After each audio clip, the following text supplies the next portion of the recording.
Morning guys.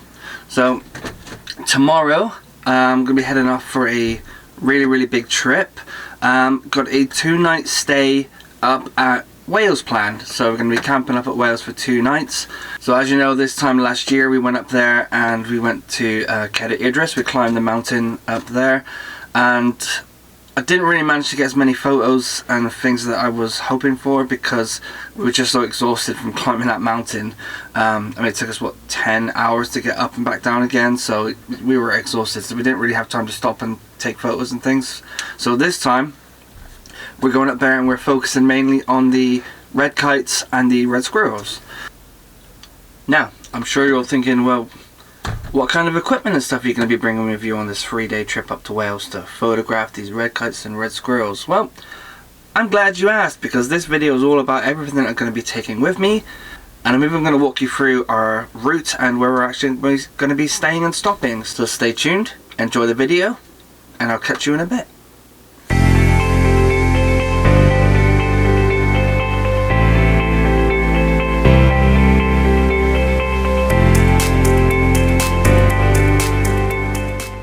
Now, the first and most important thing I'm going to be taking with me, obviously, is my Nikon D3200 that I have my Tamron 150 to 600mm lens on. So I'll be taking this with me, obviously, because I'm going to be shooting wildlife, so I'm definitely going to be needing a wildlife lens to shoot with. I also have these two as well. So this is my Nikon, this is my, what is this? This is my 55 to 300 Nikon lens, and this is my 18 to 55 normal kit lens that you get, and I just use these for landscapes and things like that, and for filming now, which is what I've got recording at the moment. Because I've got another Nikon D3200, which is what I'm recording on now, and I also have another 18 to 55 on that camera as well. So I've got 2 18 to 55s and 2 Nikon D3200s that I'll be bringing with me. And as I said, this is for like close-ups and things like that, because this thing is fantastic for like macro stuff. I love doing macro stuff with this one, and this one here again is for landscape and recording. So I'm bringing these 2 lenses with me. Other bits I'll be taking with me obviously is tripods. Now I got this one here that has my gimbal head on it. It's probably my favourite tripod out of the 2 I have. My other one I always keep on the side of my backpack, and it's just a bog standard tripod that I use for my landscape shoots and things like that. This is the bag I'll be taking. This is quite a good bag. I've used it on many trips. It's got quite a big pocket space in there, you know, for all my cameras and stuff. Obviously it's empty now because everything's out. But I've got, you know, all sorts of bits and bobs in this bag here to bring with me. And stuff in this pocket too I have, which is like my lens hood for my big lens. I have a monocular, so if I can't get the camera out for whatever reason, I have a monocular for spotting birds. That stays in there.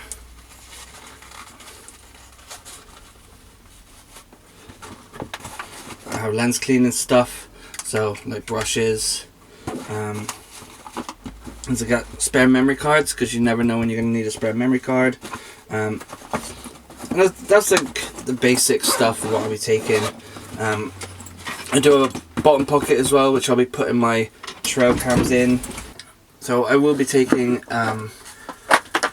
both my trail cams with me. I'm going to be leaving them out in the woods, hopefully on the first night that we're out there. Because there are rumours of pine martins and things like that as well, so I'm really hoping to capture something like that on the trail cams. But even red squirrels, things like that, anything, I'll take, you know, whatever wildlife is about in the woods at night, or well, even during the day really. I'm just going to set these up in random spots, and yeah, fingers crossed they capture something and don't get stolen. So that's what I'll be taking with me in that front. Now also, obviously, because I will be staying out, I am going to need a tent. So it's just a 2-man tent that I will be sharing with Luke's World Photography. So we're just going to put this up. It is an old tent, but we had this up in the car park out the front of mine the other day, so I know it's all there, I know it works, it's in good condition, so I'm not worried about this tent. I'm going to be putting the trail cams around the outside of the tent as well, so if anything comes around the tent at night, I can watch it back and freak out. Think, oh my god, this thing was walking around my tent last night. I also have this bag here. So this bag always comes with me as well. It has my new little toy, one of my new little toys in it, which is my chair. It's something that I don't think any photographer should be without. Folds away really small, as you can see. You can carry it around with you, like once you lock it all up and out. You can carry it around, you know, tie it on your backpack or whatever. Whip it out and have a seat, you know, and it's not going anywhere. This thing is really strong, so yeah, it's a fantastic little seat. I also have a picnic blanket. Obviously, if I'm going to sit down on wet grass or whatever, I always put this down because it's got a protective bottom on it. I will be putting this underneath the tent as well, hopefully to stop the rocks and things that get digging into me while I'm sleeping at night. I also carry around my ghillie sheet. Now, as you guys would have seen in my other videos, I always put this over the top of my camera just to help camouflage it just a little bit more. Obviously, I've got ghillie stuff, but my camera doesn't, so I put that over it just to keep it hidden a bit more from the wildlife. Something else I was taking me as well is like little bags like these. They're good for putting seeds in, if you want to take some seeds out for the wildlife and things like that. Or if you find something interesting out on your trek, like owl pellets, things like that, you've always got a bag on you to put things in, because you don't want to put it all in your camera bag, because if it's damp stuff, your camera bag inside is going to get damp. Or if it's a bit dirty or whatever, you don't want the inside of your bags getting dirty. So I always take one of these little bags with me and just put the odd little bit in there. I also have my tripod bag, which obviously if I'm going to put my tripod away, I got the bag for it there. Something no photographer should be without is your backpack cover. So it goes over your camera bags, it stops your camera bag from getting wet, which protects the inside, which you really, really want. So never leave home without one of these, because you never know when it's going to rain around here. Wet clothes for yourself as well, stop you from getting wet, because there's nothing worse than sitting on damp ground for a couple hours and then you're absolutely soaked. Also one for your camera as well.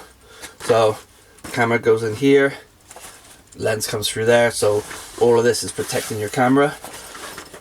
These are another little good buy as well. I think it was only like a tenner as well, so definitely invest in one of these. It helps protect your hundreds of pounds worth of camera equipment just for the sake of £10, so always take that with you. I also have my gradient filters and ND filters and things like that in here. They always come with me as well, just in case I ever want to do a long exposure or anything like that. So I always have them. They always come in handy as well. So let's see what else we got. So a couple of other things I bring with me as well. It's obviously something I'm going to need. Is a good torch. So obviously I'm going to be out at night, so it's always good to have a good torch with you. It's only a little teeny buy, I think, again less than £10, so it's got a light on the side there. It does I think it does SOS, I'm not too sure, but it's a good little torch to bring with me on the night. It's USB charge as well, so that's perfect with that solar thing. If this light goes off, and I can always charge it the day before or whatever I need to. What else have we got in here? Something else that I have as well that my wife got me is a glass ball. Now, these are fantastic if you're doing landscape photography. It turns everything upside down, so it just adds a little bit of a different perspective when you're doing landscape shoots. It's great for like lighthouses, things like that, islands out in the middle of the water, bits and pieces like that. It just, like I said, adds a little bit of a different perspective. So I always take that just in case I get inspired to use it. The other thing I have is my ball head. So if I'm using one of those other feet, or if I'm can't quite get the thing I want with my gimbal head, which I highly doubt, but I always bring this with me just in case. You know, if I lose a foot or something, which I've done before, I can always swap over to the ball head if necessary. So it's kind of like an emergency tripod mount, really, just in case. So I always have that as well. Somebody else that always comes with me is Fromage. He's just my little mascot frog that comes out with me. He's got a little backpack that my wife made. He's got a little jacket in that, so keep him nice and warm when it's cold out. He's my awesome little mascot that I absolutely love. He's fantastic. So another thing I think I mentioned a minute ago as well is something I have, and it's a solar charger. So if my batteries start to run out, I can always pop them on charge. I don't know how good this is yet. I haven't field tested it, but basically it's just a USB thing. So I've got a USB battery charger for my camera batteries that Luke's World Photography helped me get, and it'll plug into this, hopefully charge the camera batteries. If not, I do have the USB to the car thing, so we can charge it in the car if needs be. So if this one isn't working out too great, we can always charge it in the car.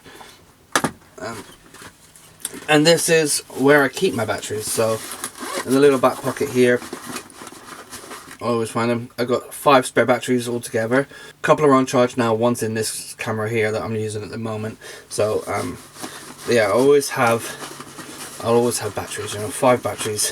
It seems overkill, but trust me, it isn't.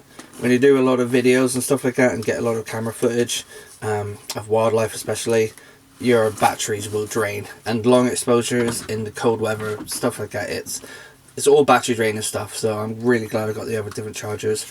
I also bring lens wipes with me as well, because the amount of times I've been on a beach and got, you know, salt splash all over my lens, and I've looked at the photos and they've all got speckles all over them. It's always better to have just a couple of lens wipes just to, you know, give it a bit of a clean while you're out and about. And this bag itself is, you know, really handy. I've carried this around with me for the longest time. I can't even remember how long I've had this bag for, but it's like a little TARDIS. I mean, I've got my camo gloves in there, and also my ghillie poncho that you guys would have seen in many of my videos, so that's in there as well. I also have my 2 tripod feet, so I've got my gimbal mount there, so that attaches to the bottom of the camera, and then that slots into the gimbal. And I also have this other foot as well, just in case I lose this foot. I've got this one to fall back on, and that will go with the ball head that I showed you a second ago.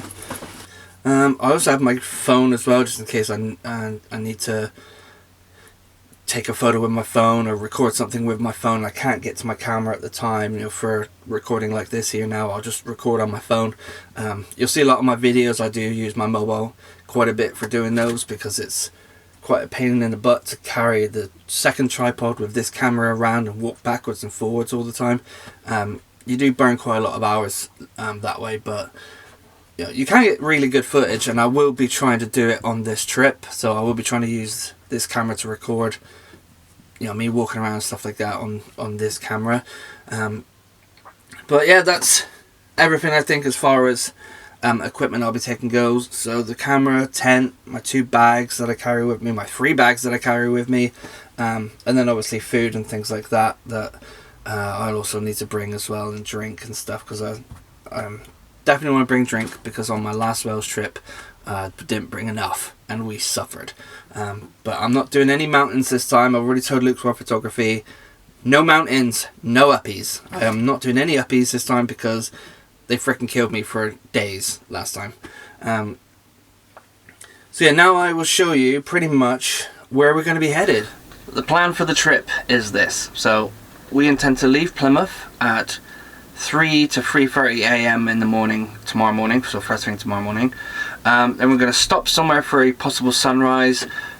Not too sure where yet, but I think we're just going to drive, and if anything catches our eye, I think we're just going to stop there. It gives our legs a bit of a stretch as well. Then we're going to be heading towards Bristol. And we're going to be stopping on the Severn Beach for coffee and possible photographs of the bridge along there as well. Just same as what we did last year, really. Again, it's just to stretch our legs and give it a bit of a breather, because it is a really long journey up to North Wales. From there, we're going to be joining the A40 to Abergavenny. I'm going to say Abergavenny. I've got a list here of all the places that we're going to be. So Abergavenny, then we're going to join the A479 heading north, and we'll be stopping at a really special location, which I'm not going to reveal right now, but we've had to buy tickets for this place, and I cannot wait. It is going to be absolutely fantastic. So we'll be stopping there on the way. I'm afraid you're going to have to wait till my next video to see where it is we're stopping. Then we're going to go back on the open road. We're going to be hitting the A470 to head over to our last stop last year, which was Cedd Idris, but we're only stopping at the car park. You know, reminisce on the hell that we went through on that trip. From there, still going north, we'll be heading to the Britannia Bridge on the A487 for a short stop, before going to land on a beach where we need to find somewhere in that area to camp for the night, because that'll probably be near the end of the day there. If it's a bit early, we might have a bit of a walk around, see if there's anything around there for us to have a look at. Yeah, then we plan to camp there hopefully for the night. I'll be setting the trail cams up as well somewhere, not too sure where yet. If we camp out near land on a beach, then we'll probably be setting the trail cams up around us just to see if anything comes around the tent, as I mentioned earlier on. So day 2, it says, after my list says, after an interesting sleep and spot of breakfast, which is going to be bacon wraps, which I'm really looking forward to, we'll be heading over to a woodland nature reserve called Lynn Park Moir, I believe that says. I'll put the spelling up on the screen here now for you guys so you can see it. And that's to photograph the red squirrels and any other wildlife we see there. And we're pretty much just going to be walking around that entire place all day. Then obviously later on stopping for, well, we'll be stopping for food throughout the day, but I think we'll be heading back to the campsite towards the end of the day to, you know, break the evening down, have some food and stuff, which I know that Luke World Photography has prepared a stunning stew, so we'll be enjoying that one there for our tea. And then we're just going to be camping out overnight and then heading back first thing in the morning. So hopefully it's going to be an amazing trip. Weather is up and down. It says it's going to be raining, then it says it's going to be cloudy and sunny. So like, we're just going to see what it's like when we get there. I guess it's going to be a bit hit and miss, but it's a nice adventure up to Wales for 3 nights camping trip. So, you know, to photograph red kites and red squirrels. So can't argue with that. If it pieces down with rain, it pieces down with rain. It's still going to be an amazing trip. You know, the squirrels are just going to look a bit wet, that's all. So yeah, I really hope you guys enjoyed this little video, and you know, hopefully you're really looking forward to my next video as well. It'll be a couple of days after my trip tomorrow that I, you know, sort through all the photos and the videos and everything else. So it's going to take me a couple of days to do that, but I'll get it up for you guys as soon as I can. So thank you all for watching. Like and subscribe if you enjoyed this video, and I'll catch you all in the next one.